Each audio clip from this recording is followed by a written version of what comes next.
Hola, muy buenas tardes a todos. Estamos aquí en el Centro Sefarad de Israel. Como ya saben, un instrumento de diplomacia pública consorciado por el Ministerio de Asuntos Exteriores, por el Ayuntamiento y por la Comunidad de Madrid, que se encarga de fomentar y potenciar los lazos entre la historia judía de nuestro país y los ciudadanos. Para ello, realizamos actividades como la que tenemos hoy con el profesor Isaac. Es un profesor de Ottawa, en Canadá, especializado con los imaginarios y discursos públicos bueno, en la identidad y la identidad. El tema de hoy trata sobre los nuevos sefardíes, la construcción de, como se llama el artículo del profesor, los nuevos sefardíes, la construcción de comunidades imaginarias en la era de Internet. Y bueno, ¿qué tal estás, Isaac? Hola David, ¿qué tal? Buenas tardes. Muy bien. Si te parece bien, empezamos hablando de tu trabajo. Sí, Vamos a empezar con la primera pregunta, bueno, con un poco introduciendo el tema a la gente que no tenga relación con cómo se estudia los sefardí. ¿Cómo se ha tratado los sefardí hasta ahora? Y bueno, si ha habido algún trabajo previo que rellene el imaginario de lo que es el ser sefardí a través del ciberespacio, o desde qué disciplina se ha tratado los sefardí. bueno, los sefardíes es un tema que se ha estudiado mucho de distintas ópticas. Desde la óptica histórica, obviamente hay grandes historiadores, tanto en España como en Israel, como en otras partes, que han estudiado, digamos, todo el proceso sefardí de lo que fue la comunidad judía en España antes de la expulsión en 1492 y lo que ocurrió después de la expulsión. Se ha estudiado desde el punto de vista literario, se ha estudiado desde el punto de vista, por supuesto, religioso, todo lo que implicó el mundo sefardí desde el punto de vista de las concepciones religiosas, de las leyes judías, que eran muy particulares y en algunos casos diferentes en costumbres del mundo europeo ashkenazí. Así que digamos, es un tema que se ha estudiado mucho y que últimamente, particularmente debido al hecho de que en España y en Portugal se aprobaron leyes para abrirle la oportunidad a quienes fueran descendientes de sefardíes de obtener la ciudadanía tanto portuguesa como española. Y eso generó un gran interés, particularmente entre mucha gente que nunca se había interesado en los sefardíes.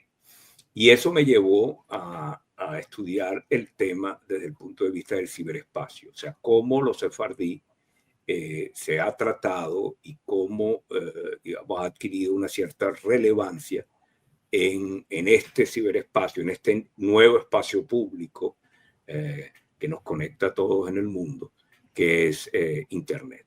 Y no conozco muchos estudios al respecto, o sea, el tema de cómo los sefardíes se ha tratado en el mundo de Internet no es algo que creo que se haya desarrollado mucho. Pero obviamente hoy en día comprender un fenómeno de este tipo y sobre todo a partir, como lo dije, de las leyes que se aprobaron tanto en España como en Portugal en 2015, pues no puede ignorar el fenómeno de Internet porque obviamente tiene una gran influencia en cómo, como tú decías al presentarme, como la forma en la que nosotros entendemos las identidades, ¿no? ¿Qué es el ser sefardí? ¿Qué implicaciones tiene? ¿Cuál es el origen histórico? Todo eso pasa, obviamente, hoy en día por las informaciones, por los contenidos que circulan en el ciberespacio. Genial. Bueno, vamos a hablar un poquito más sobre las leyes, si te parece. Sí, Como, bueno, este año va a ser va a ser el 10º aniversario de la Ley de Nacionalidad Sefardí en España. Si te parece, cuéntanos un poquito más sobre estas leyes, las diferencias que hubo entre la Ley de Nacionalidad Sefardí en España y sobre la nacionalidad portuguesa. Y ya, bueno, más adelante te preguntaré sobre las implicaciones claro, de las dos diferenciaciones del imaginario sefardí en España bueno, para el impacto para Portugal. claro, claro. Bueno, las leyes son un poco diferentes. En el caso de España, primero, bueno, establece quién es sefardí o a quién se denomina sefardí y básicamente los define como aquellos judíos que vivieron en la península ibérica y en particular a sus descendientes. Aquí estoy citando la ley propiamente dicha. y son aquellos que tras los edictos de 1492, que compelían la conversión forzosa o la expulsión, pues son los descendientes de aquellos, sobre todo, que fueron expulsados, que salieron de España y que se repartieron un poco en el norte de África, en otros países europeos, en lo que era entonces el Imperio Otomano, hoy básicamente Turquía, en los Balcanes, por ejemplo. Pero la ley española estableció un periodo para otorgar la ciudadanía a quienes pudieran demostrar que tenían esos orígenes sefardíes. En principio vencía el plazo en octubre de 2019 y después, por la cantidad de solicitudes que hubo, se extendió hasta el 1 de septiembre de 2021. El caso de Portugal fue un poco distinto porque no se estableció un plazo de cierre. Así que, teóricamente, un poco a partir de la misma definición de quiénes son los, en el caso del portugués lo llaman los sefarditas, es así como se les denomina en Portugal, y se pone, por supuesto, el énfasis en lo que ocurrió en Portugal, en el sentido de que lo que ocurrió en Portugal es que muchos de los expulsados de España se fueron a Portugal y después, en una forma un poco diferente a lo que ocurrió, unos fueron convertidos prácticamente de forma colectiva. O sea, fue un caso un poco diferente. Se les denominó de forma colectiva: ustedes son cristianos y ya se pueden quedar aquí en Portugal. Pero aquellos que no aceptaron esa forma de conversión, pues también fueron expulsados de Portugal y llegaron a muchos países en Europa y en otras partes. La gran diferencia, yo diría, es en cómo después el decreto ley de Portugal fue variando y fue, por distintas razones que podemos discutir, fue poniendo más obstáculos a las personas que solicitaban la ciudadanía portuguesa a partir de sus orígenes sefardíes, por una serie de situaciones que obligaron al gobierno portugués a revisar los procedimientos y a ser un poco más exigente a la hora de otorgar la ciudadanía portuguesa. En el caso español, la ley ya no está vigente, quiere decir que alguien que quiera solicitar la ciudadanía por ser de origen sefardí no lo puede hacer, al menos por la vía de esa ley, porque ya el procedimiento se cerró. Genial. Bueno, ya que estamos hablando de, bueno, el propio título de, bueno, la construcción de comunidades imaginadas, vamos a abordar un poco ahora lo que entendemos como imaginario, que me parece un elemento esencial, una comunidad imaginada. Yo que he estudiado ciencias políticas, siempre lo he asociado a Benedict Anderson en la construcción de comunidades imaginarias. Pero, ¿cómo lo entiendes tú o cómo vemos estas comunidades imaginarias a través de este nuevo espacio que ha constituido muchas veces, que es el ciberespacio? Se ha manifestado en otras, bueno, con anterioridad en la historia, estas comunidades se podían manifestar de otras formas, pero ahora con el ciberespacio, este imaginario, que el ser un imaginario, pues ha revolucionado un poco el término. ¿Cómo ves tú qué es realmente un imaginario en este contexto? Bueno, un imaginario es, digamos, que hay una definición que podríamos llamar, en el caso de los sefardíes, etno-religiosa.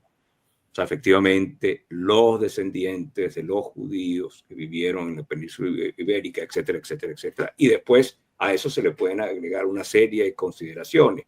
Sabemos, por ejemplo, que para la rama ortodoxa del judaísmo, para ser considerado judío tiene que ser descendiente, digamos, nacer de madre judía.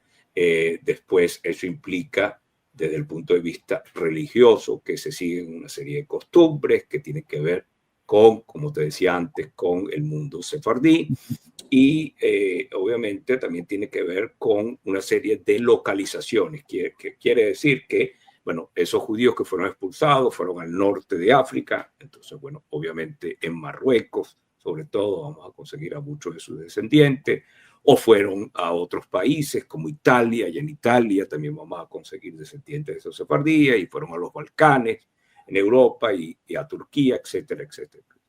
Pero después la visión étnico-religiosa se fue un poco ampliando porque ya no solamente incluía a aquellos que fueron expulsados de España directamente, sino a los judíos que se adherían, digamos, a la línea de conducta y a la línea religiosa que se identificaba con el mundo sefardí. Y por eso allí se incluyen muchos judíos del Medio Oriente, por ejemplo, lo que en hebreo se le llama Mizrahi, que son judíos, por ejemplo, de Siria, de países árabes, que si bien en muchos casos no vienen directamente de los judíos expulsados de España, sí se identifican con las costumbres, con los ritos de esos judíos. Eso es una definición étnico-religiosa, pero hay otra manera de abordar la identidad que no solamente parte de una definición étnico-religiosa, sino que depende mucho de cómo la gente se percibe a sí misma. Y obviamente eso está nutrido hoy en día por lo que la gente ve, consume, se informa en el ciberespacio. O sea que hay una identidad que no solamente va a depender de que alguien, digamos, te diga, sí, tú eres judío, sefardí, por esto y por esto y por esto, digamos, una institución, un rabino, una sinagoga, o incluso una ley, como lo vemos en el caso de España y Portugal, sino que depende mucho de cómo la gente se identifica. Y eso tiene que ver con un imaginario también, digamos, con una forma de concebir esa identidad y con una forma de hablar sobre esa identidad, porque yo lo que creo que es muy importante, yo estoy en el mundo del estudio de la comunicación y me interesa mucho entender cómo se nombran las cosas, cómo se habla en el discurso público de los sefardí. Y obviamente las leyes tuvieron un gran impacto en ese sentido, porque volvieron a poner el tema en la palestra pública, o que no sé si lo volvieron a poner, pero sí le dio una cierta importancia, una relevancia, y insisto en este punto, para mucha gente que no tenía, digamos, antes de estas leyes, ninguna idea de lo que era ser sefardí. Entonces, ahí sí empieza a cambiar ese imaginario y es lo que yo he estudiado en este artículo que tú mencionaste. O sea, cómo fue cambiando ese imaginario, cuáles son los factores que han contribuido a que ese imaginario cambie un poco. No en sus aspectos fundamentales, o sea, desde el punto de vista, vamos a llamarlo étnico o etno-religioso, bueno, ser sefardí, creo que más o menos podemos aceptar que hay una serie de características que están allí, que siguen estando allí y que no van a cambiar. Pero sí desde el punto de vista del interés público, de algo que yo llamo la conciencia pública. Y por supuesto tuvo un efecto de moda que probablemente esté en este momento un poco en decadencia, pero que nos indica el papel que Internet tiene hoy en día en influir en la forma en la que hablamos, discutimos e imaginamos los temas, como el de la identidad sefardí. Pues ya que mencionas esa relevancia de Internet, ¿por qué no nos sigues contando, hablando sobre qué elementos de Internet o qué plataformas has escogido para poder realizar el análisis del impacto de estas leyes o del imaginario sefardí en Internet? Sobre todo, ¿qué has elegido, qué plataformas has elegido y por qué? ¿Y por qué no otras? Y bueno, luego, por supuesto, háblanos de los resultados que seguro que todos los que nos están viendo están deseando verlos. Claro. Bueno, primero, Google es una herramienta muy útil por muchas razones. Primero, porque es el motor de búsqueda más usado en el mundo entero. Y segundo, porque Google es abierto, digamos. Google le da al investigador la posibilidad de acceder a una serie de datos de forma relativamente fácil a través de algunas plataformas que ellos tienen. Una de ellas es Google Grant, que es una plataforma muy interesante que recoge todos los libros publicados desde, si no me equivoco, digamos, por lo menos de principio del siglo XX hasta el 2019. Sí. En varios idiomas, en inglés, en castellano y en algunos francés y otros idiomas.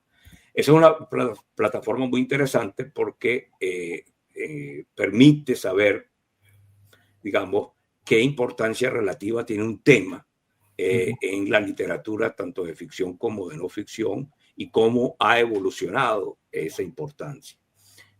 Cómo se nombra el tema, si se trata, si no se trata, etcétera, etcétera. Esa es una plataforma. Hay otra que se llama Google Trend, que permite ver las tendencias de búsqueda en Google, en distintos idiomas también, y a partir de distintos temas. Y eso además aporta una información muy interesante, que es desde dónde busca la gente, desde qué países busca la gente. Y hay una tercera herramienta que no es de Google, que es una herramienta que no es, digamos, accesible a todo el mundo, que se llama Factiva. Factiva es una gran base de datos de periódicos y de publicaciones en la que uno puede también, definiendo una serie de parámetros como idioma, localización geográfica, etcétera, hacer búsqueda para ver cómo un tema ha sido tratado por la prensa, por los medios, desde prácticamente inicio de los años 2000 hasta hoy en día. ¿Y qué observamos allí? ¿Qué observamos? Primero, que si vemos, vamos a compartir la primera lámina aquí que tenemos. Si vemos el caso de los libros, tiene un interés cuantitativo y tiene un interés, a ver, David, si puedes compartirla. Sí, bueno. Sí, aquí vemos en esta curva, y me ayudarás con los colores porque yo soy daltónico, es algo que tenemos en mi familia.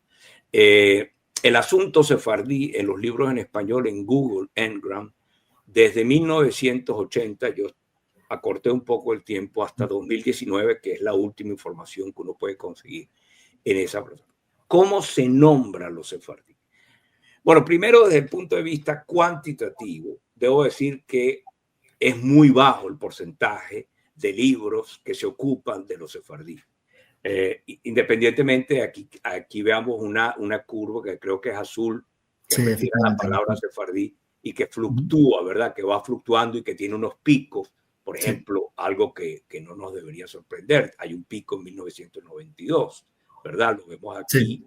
¿Por qué? Bueno, obviamente estamos en la conmemoración de los 500 años de la expulsión de España, de los judíos de España, y eso generó toda una literatura, como mencionaba antes, de historiadores, de estudios religiosos, de estudios relacionados con la literatura, etc. Después vemos que el tema vuelve a adquirir una cierta relevancia cuantitativa a partir de los años 2007, 2008, 2010.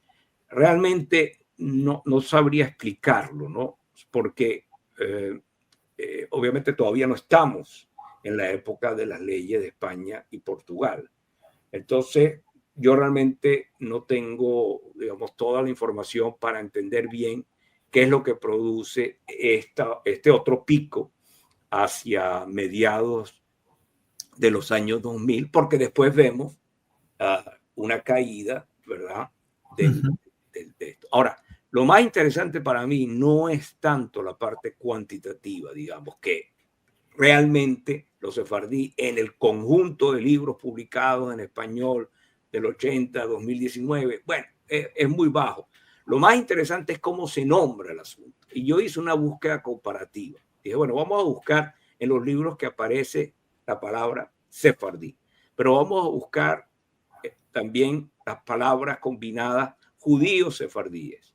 Vamos a combinar el judío sefardí, etcétera, etcétera. Y la que domina de lejos en los libros es la denominación simple sefardí.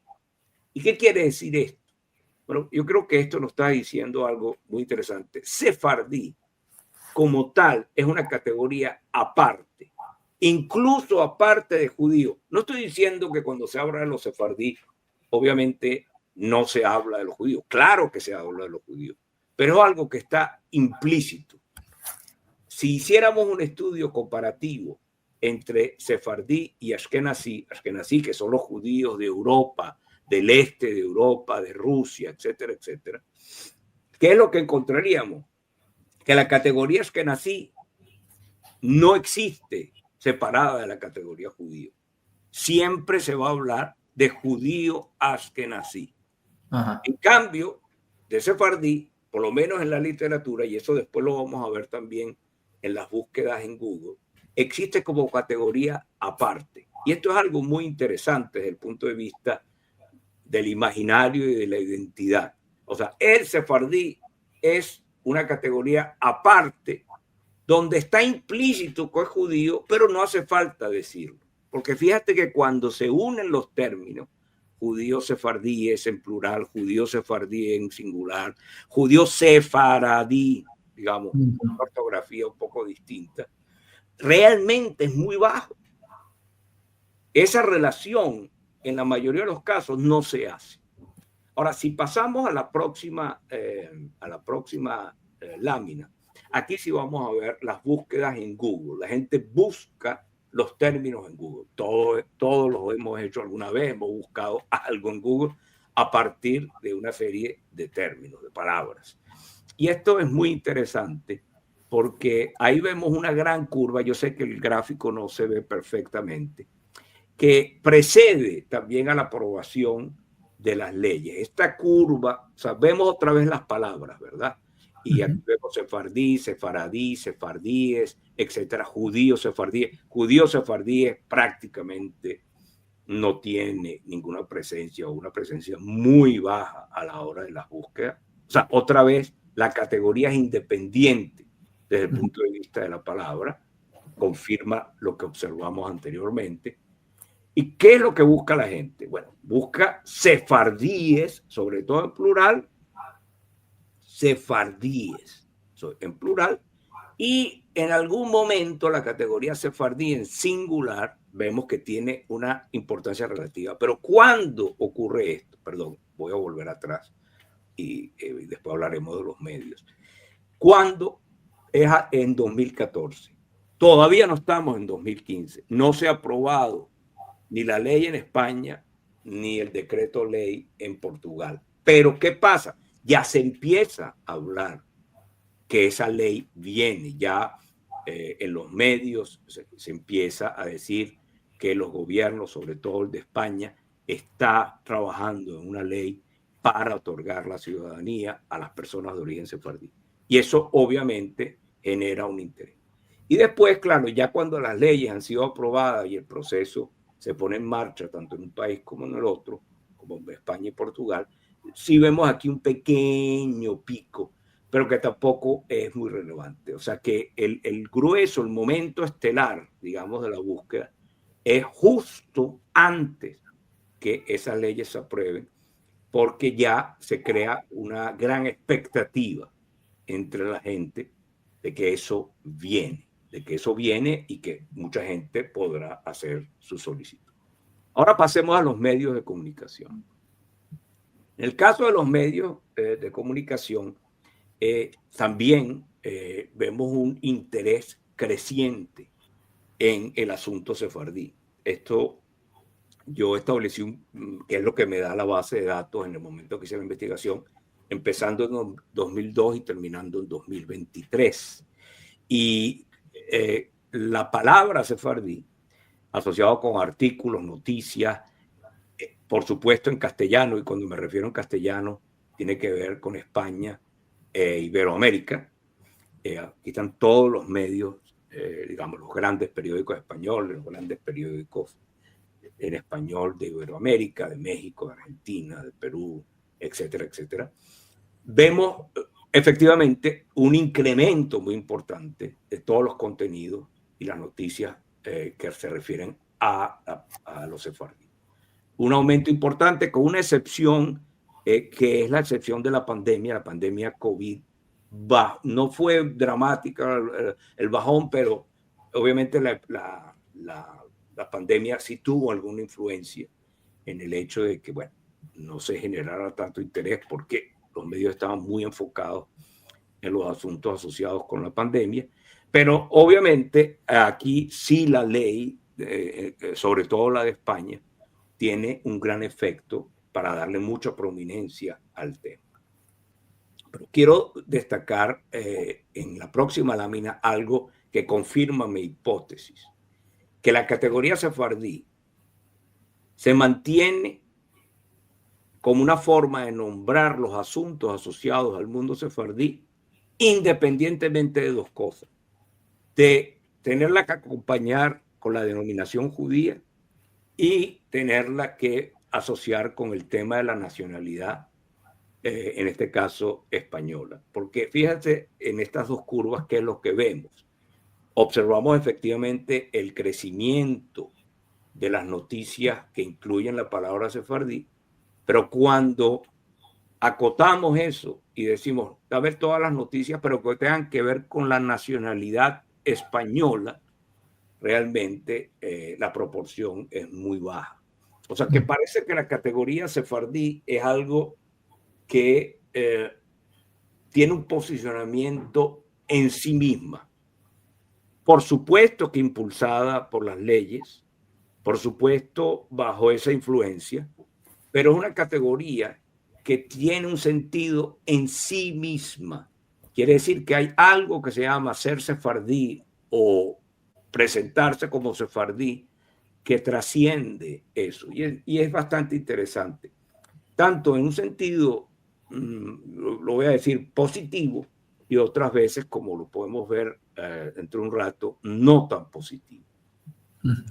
Ahora, cuando vemos ya el tema, las búsquedas de Google, volvemos aquí a las búsquedas de Google, que sí están asociadas con el tema de la ciudadanía, y sobre todo yo lo hice en un periodo más acotado, de 2019 a 2024, vemos que el tema sefardí española, que está en rojo, acá si no me equivoco, es el que la mayoría de las veces domina. O sea, que podemos decir que el interés, digamos, en el tema de la ciudadanía sí marcó mucho las búsquedas en Google, y lo observamos en el periodo en el que el número, digamos, de solicitudes se incrementó mucho. Digamos, hacia el final de lo que había sido el primer plazo de España, y hacia, digamos, el final y un poco el efecto post plazo que se generó en España en el momento en que el gobierno dio un par de años más hasta 2021. Ahí vemos unos picos muy importantes sobre lo que es sefardí española. ¿Por qué? Y aquí voy a detenerme con las láminas, porque aquí emerge algo que es muy propio de los imaginarios. Si quieres, David, puede detener la lámina, de compartirla. Aquí sucede algo muy, muy interesante, David, que es que surge una categoría que se llama nacionalidad sefardí. La categoría legalmente no existe. No existe una nacionalidad sefardí, pero sí existe en el discurso público y en el imaginario de la gente. ¿Cómo habla la gente? Mira, pues yo obtuve la nacionalidad sefardí. No, sí, porque la nacionalidad sefardí no existe. ¿Qué es eso de nacionalidad sefardí? Pues de alguna manera, estas leyes ayudaron a generar una nueva categoría que probablemente antes no existía, que es muy interesante porque tiene una connotación muy práctica. Digamos, muchísima gente que optó por tanto la ciudadanía portuguesa como española lo hizo por razones eminentemente prácticas, y probablemente ellos en principio no tenían ninguna idea de sus supuestos orígenes sefardíes. Entonces surge la nacionalidad sefardí como algo que le arregla la vida a gente. Lo puedo decir por mi país de origen, Venezuela. En Venezuela hubo muchísima gente, miles de personas que solicitaron la ciudadanía española con esta ley. Pero yo sé que muchísimas de esas personas, la gran mayoría, no tenía ninguna relación con el mundo sefardí, ni con el judaísmo, ni nada de eso. Pero ellos ven en la nacionalidad sefardí una oportunidad para obtener el pasaporte de la Unión Europea. Entonces está la consideración práctica, pero hay una consideración que yo llamaría más, digamos, si quieres, del modo de pensar. O sea, probablemente para muchas de esas personas que no tenían ni idea de lo que era un sefardí antes de que aparecieran estas leyes y que ellos hicieran la solicitud, pues de alguna manera descubren algo, ya sea sobre su pasado, que no sabían, puede ser en algunos casos, o incluso descubren una categoría de identidad y se informan sobre una categoría de identidad que para ellos era totalmente inexistente. Entonces, aparte de las consecuencias prácticas, y hay mucha información que podríamos detallar, por ejemplo, los países desde donde la gente busca, en el caso de Iberoamérica, México y Venezuela, de lejos, eso es lo más importante, pero hay muchos países de la antigua Yugoslavia donde también hay un altísimo nivel de búsqueda, y eso se puede entender, porque en la antigua Yugoslavia, en los países de los Balcanes, había y todavía hay comunidades sefardíes. Obviamente hay búsquedas también desde Israel, tampoco nos tendría que sorprender. Pero lo interesante es las búsquedas que vienen de aquellos países, como te dije anteriormente, donde la mayoría de esa gente no tenía ningún tipo de conexión con los sefardíes. Y el hecho de que se hayan promulgado esas leyes y de que vivamos en un mundo en el que la gente puede tener acceso a información relativamente fácil a partir del ciberespacio, hace que ese imaginario cambie y ya no dependa solamente de una definición un poco más formal que podríamos llamar etnorreligiosa. Una de las cosas que más me ha llamado la atención de de los resultados de la investigación es precisamente eso que has comentado muchas veces de cómo el término sefardí está precisamente aparte o ha perdido esa connotación judía o cómo se ha desjudaizado en muchos Sí. sentidos. ¿A qué crees que se ha debido o cómo se ha ido realizando este proceso? ¿Cómo crees que se ha producido esta separación semántica entre ambos términos? Y bueno, ¿qué implicaciones tiene para una persona que se considera sefardí? Bueno, es muy interesante eso porque yo no tengo una respuesta muy clara a eso. O sea, sabemos que los sefardí muchas veces fue abordado desde España como una especie de categoría que los incluía como españoles sin patria. Creo que eso fue una denominación de alguno de Pulido, de alguno de estos primeros investigadores españoles sobre el tema de sefardí. O sea, los sefardí era una especie de subcategoría dentro de lo que se podía llamar el ser español. Entonces, sefardí incluía el hecho de que pertenecía a esa también categoría imaginaria que es el ser español. Ese es un primer punto. Después está obviamente el tema, yo diría, de la política, o sea, de cómo los sefardí interviene en la política y sobre todo en la política israelí. O sea, esto tiene que ver con dos cosas. Primero, con a los que se llaman en Israel los sefardíes, el peso político, social, demográfico de esas personas que se consideran o a quienes se llama sefardíes, que es, como te decía, muy amplio, porque incluye a judíos que son efectivamente descendientes de los expulsados de España y Portugal y que incluye a muchísimos judíos que, si bien no son descendientes de esto, vienen del mundo medio oriental, lo que en hebreo, insisto, se llama Mizrahi. Entonces, ahí también se ha creado una categoría política. Y a eso le sumamos el hecho de que hay un partido político en Israel, religioso, que se denomina Shas y que el acrónimo quiere decir los guardianes sefardíes de la Torá, de la ley. Entonces, la categoría sefardí va adquiriendo una cierta independencia por dos fenómenos. Uno, por el interés que en España se da de ir a buscar a esos compatriotas, los voy a poner con todas las comillas del mundo, que fueron expulsados y que se quedaron sin patria, y vamos a crear esa subcategoría nacional llamada los sefardíes.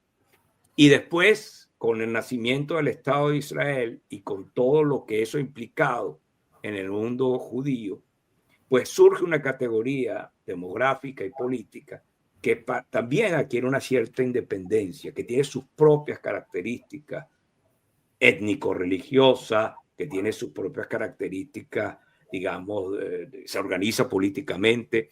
Y es muy interesante porque en la misma prensa española, es uno de los aspectos, cuando yo estudio las otras formas de hablar de los sefardí en la prensa española, por ejemplo, surge el tema de este partido, del Shas. ¿Y qué es el Shas para la prensa española? El partido sefardí. O sea, no es el partido religioso. Si ellos tuvieran que hablar de partidos religiosos ashkenaz, nunca hablarían de que son partidos religiosos ashkenaz. Pero ¿qué es Shas para la prensa española? El partido sefardí. Es muy interesante. Entonces lo reduce, o sea, y entonces en el imaginario público y para alguien que no está muy bien informado, ¿qué es el partido sefardí? Ah, ese es el partido de los sefardíes. Ah, ese es el partido de los expulsados de España y Portugal. Realmente no es así. Sabemos que la connotación sefardí en el caso de Shas no es esa. La connotación tiene que ver con la forma religiosa de asumir el judaísmo de los sefardíes o de quienes siguen las tradiciones y las leyes según el rito sefardí. Entonces, es muy interesante. Ahora, ocurre otra cosa, porque ya te decía yo que hay un aspecto positivo, que es que muchísima gente en el mundo descubrió algo que no conocía. Descubrió un mundo, descubrió probablemente sus orígenes, en algunos casos probablemente antepasados, gente que ocultó su identidad por diferentes razones o que no quiso ya ser más sefardí ni judío, lo que fuera, pero descubrió ese mundo y bueno, y eso hace que se acerque más al mundo judío, al mundo sefardí. Muy bien, pero hay un aspecto un poco negativo que quiero destacar, que yo lo llamo en mi artículo los sefardíes sospechosos. O falsos, sí. Sospechosos de no serlo. Probablemente el caso más famoso y el escándalo que se produjo en Portugal con la solicitud, y la obtuvo, de la ciudadanía portuguesa de este millonario ruso Abramovich, fue el que destapó un poco eso, ¿no? Y a partir de allí, el gobierno portugués hizo una serie de cambios en el decreto y puso una serie de obstáculos y exigió más cosas, por ejemplo, el hecho de que la gente tuviera algún tipo de propiedad en Portugal o que pudiera demostrar que había vivido o que tiene vínculos con Portugal.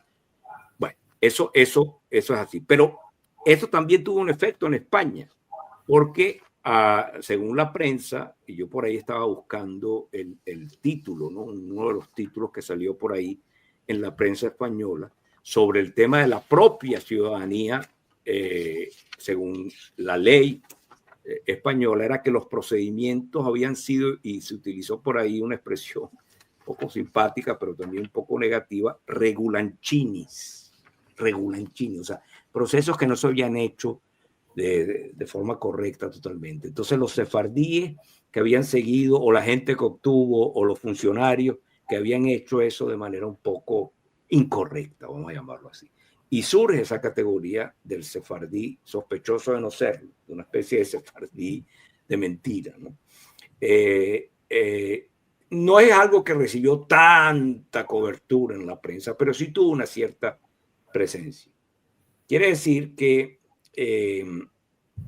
digamos, la forma de abordar el tema sefardí fue de alguna manera cambiando debido a las leyes, ¿no? Y debido al hecho de que, como te digo, todo esto hoy es muchísimo más fácil de difundir, de consultar, de conocer. O sea, no es lo mismo. Vamos a pensar un escenario similar en la era pre-internet.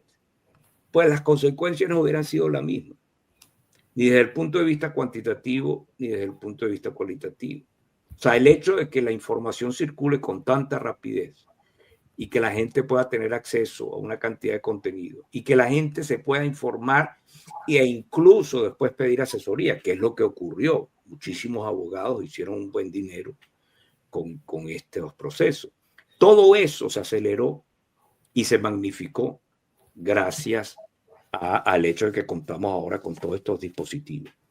Entonces, yo creo que hoy por hoy no podemos pensar los sefardí sin tener en cuenta cómo el mundo de Internet contribuye a generar este tipo de discurso y contribuye a promover este tipo de imaginario. E insisto, con sus lados positivos, pero también hay que tener, digamos, cuidado. O sea, el hecho de que, por ejemplo, bueno, lo estamos viviendo lamentablemente, hay una ola de antisemitismo en el mundo, ¿no? Y eso también es algo que tenemos que tomar en cuenta. Yo no digo que tenga o no influencia en el tema sefardí, pero es algo que no podemos ignorar. El hecho de que alguna prensa le haya puesto demasiado énfasis a eso que ellos llamaron los procesos regulanchinis, pues habría que ver con más detalle por qué tanta atención en ese tema. No digo porque no haya que investigar las irregularidades, pero ¿cuál es el objetivo, verdad, de poner el dedo en ese punto? Entonces, yo creo que es algo que hay que también estudiar y que no podemos perder de vista, ¿no? Que muchas veces estos medios son usados para comunicar prejuicios, para desinformar a la gente, para promover odio y lamentablemente es algo que hemos visto recientemente. Qué interesante, Isaac, la verdad. Yo a mí me queda una duda antes de pasar a las conclusiones. A mí me gustaría saber, porque claro, dos leyes, una ley española, una ley portuguesa, me gustaría saber si el término los sefardí respecto a España y los sefardí respecto a Portugal, si también los datos cuantitativos se comportan de una forma similar, es decir, o los datos que se han obtenido se comportan de una forma independiente. Me gustaría saber si esa búsqueda de estos términos, de tanto sefardí España o sefardí Portugal, al salir una ley de nacionalidad en ambos países, pues si ha tenido un impacto parecido, si se comporta de una forma similar o de forma independiente. ¿Cómo ha sido eso? ¿Cómo se comportan esos datos? Claro. Mira, podemos decir que es bastante similar en un caso como en el otro, porque sefardí portuguesa, por ejemplo, es una categoría que también tiene sus picos alrededor tanto de la aprobación de las leyes como de los cambios que se fueron produciendo en las leyes, ¿no? O sea que en ese sentido el comportamiento es bastante similar. Lo que yo diría es que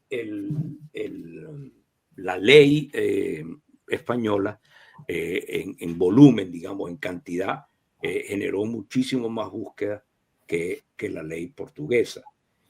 Ahora, esto no lo tengo documentado, pero puedo avanzarlo como una hipótesis. Yo creo que como la ley portuguesa sigue abierta, digamos, sigue dando la posibilidad de solicitar la ciudadanía, yo creo que obviamente el interés por Portugal y la ciudadanía, entre comillas, voy a poner aquí otra vez, sefardí portuguesa, claro que va a seguir generando búsqueda e interés. Pero cuando las dos leyes, digamos, competían o estaban en un momento concurrente, claro que desde el punto de vista de la cantidad, por ejemplo, de los países, los países iberoamericanos, o sea, Brasil no aparece en la búsqueda, no aparece. Aparece México, aparece Venezuela, aparece Colombia, pero Brasil prácticamente no aparece. Y una cosa interesante, que es un dato curioso, aparecen búsquedas en un nivel relativamente alto de dos sitios que yo todavía no termino de entender. Bueno, creo que ahora entiendo un poquito mejor. De India y de Letonia. Y uno se preguntará, porque claro, como Google te da esa información y te dice, ¿no? El porcentaje. Y la India y Letonia tienen porcentajes más altos que México en la búsqueda del término sefardí o sefardí española. Y uno se podrá preguntar por qué. Bueno, yo le fui dando vueltas al asunto y hay un fenómeno, por lo menos en Venezuela, que creo que contribuyó a eso. En Venezuela, el gobierno tiende a regular y a controlar mucho las redes sociales y el acceso a Internet. Entonces, ¿qué es lo que ocurre? Que la gente recurre a lo que se llaman los VPN para superar esas barreras que pone el gobierno.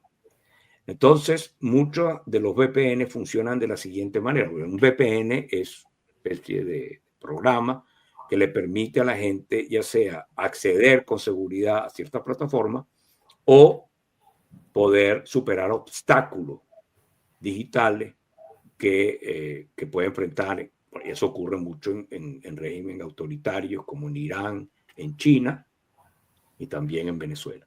Entonces, ¿qué hace la gente con los VPN?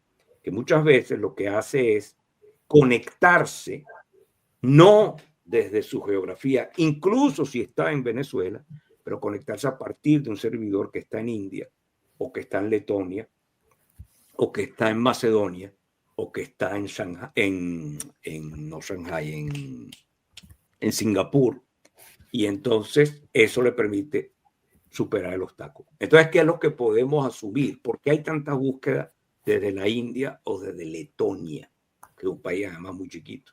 Bueno, porque seguramente muchas de esas personas que buscaban en Google estaban en Venezuela y para superar esa barrera pasaban, digamos, por el Internet de esos países, ¿no? Esa es una de las explicaciones. Interesante. Desde luego que cuando también hablamos de, bueno, imaginario sefardí, a mí me surge una duda tan, claro, relacionando la identidad sefardí, bueno, la identidad o estos imaginarios de los que hemos estado hablando, también una de las preguntas que me surgen es cómo, bueno, que ya lo estamos viendo y que lo hemos visto, lo podemos ver también a lo largo de esta charla, ya se puede ir intuyendo, pero ¿cómo resumirías tú esa relación que hay entre la identidad y, por supuesto, la globalización, el impacto de la globalización en los medios de comunicación, bueno, en este caso el ciberespacio, y cómo relacionarías esa relación entre la globalización y la identidad en un proceso que, bueno, que muchos autores también hablan de que lo ha fragmenta la identidad, en este caso sefardí. ¿Y cómo relacionarías tú esa identidad con estos procesos de globalización y, bueno, la política de identidades en esta nueva era que es la era digital? Sí, claro.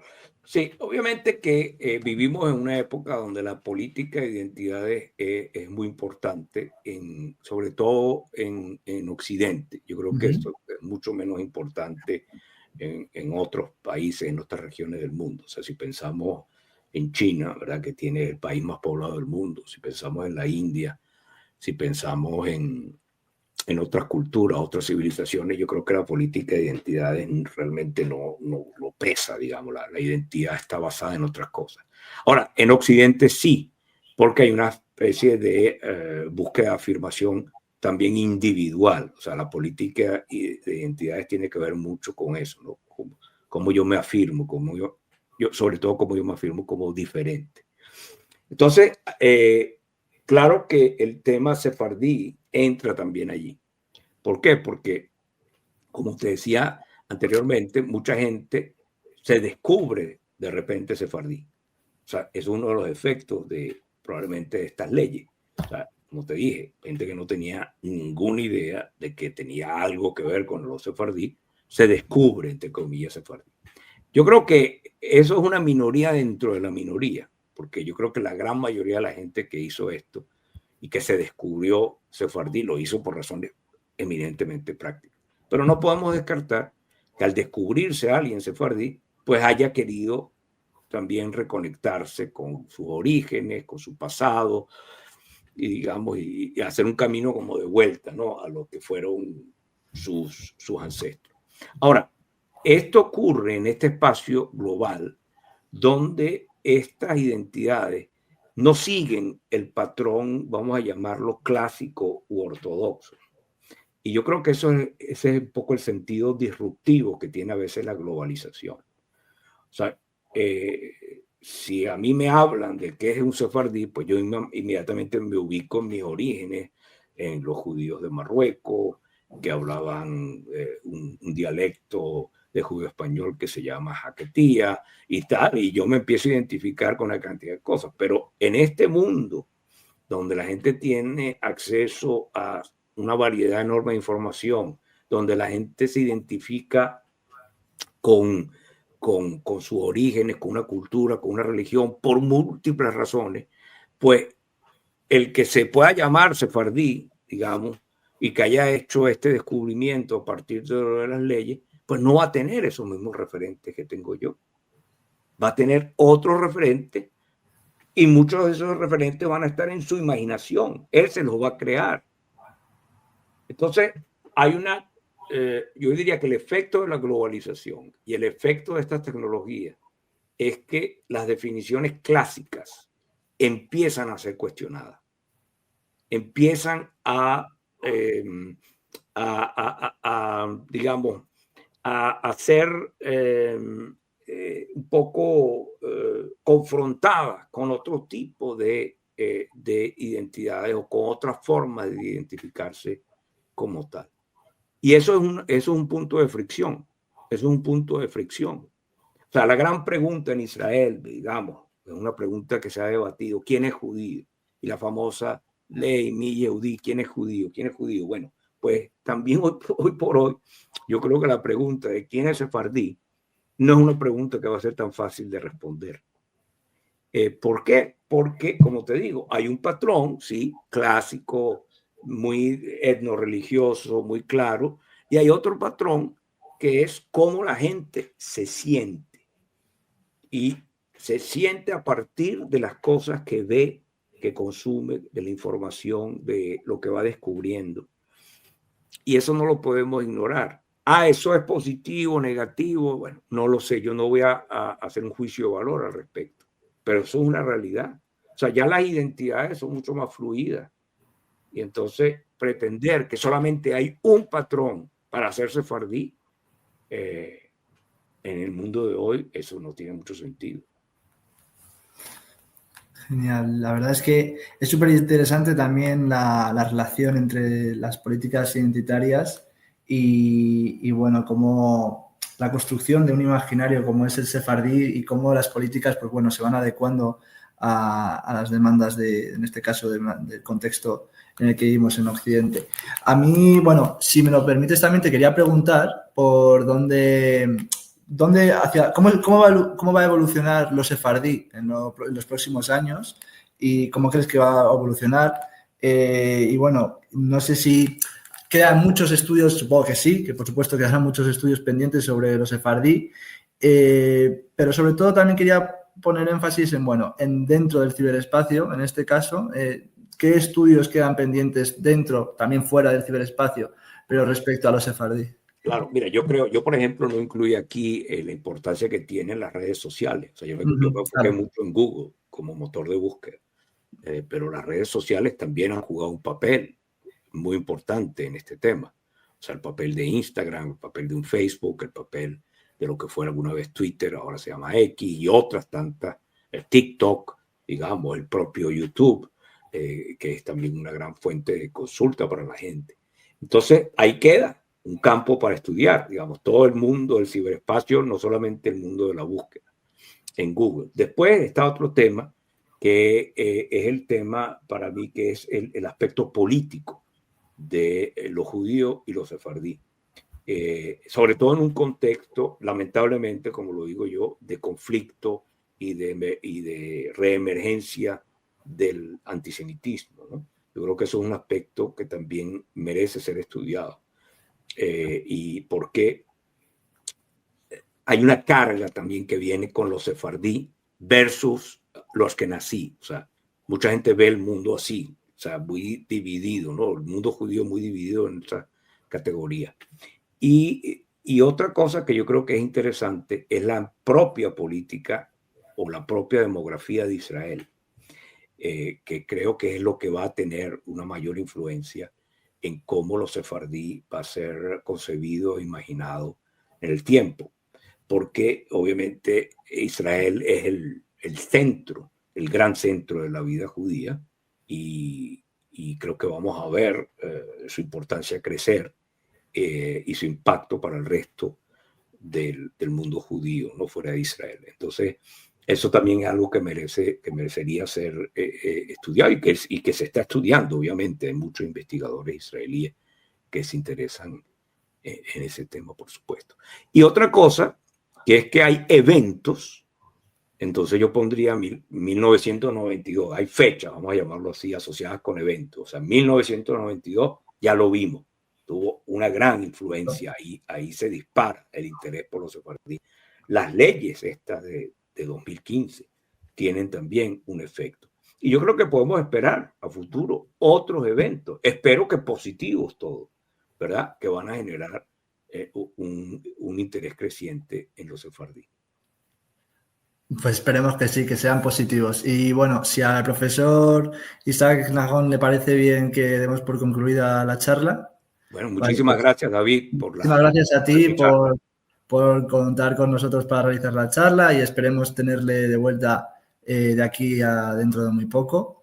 Y bueno, a todos los que nos están viendo desde casa, muchas gracias por haber estado con nosotros este ratito y que esperemos que hayan disfrutado de los descubrimientos del profesor y que, bueno, que vuelvan a pasar por el Centro Sefarad de Israel a seguir descubriendo los lazos del mundo judío con España. Un saludo y, bueno, hasta la próxima. Hasta luego.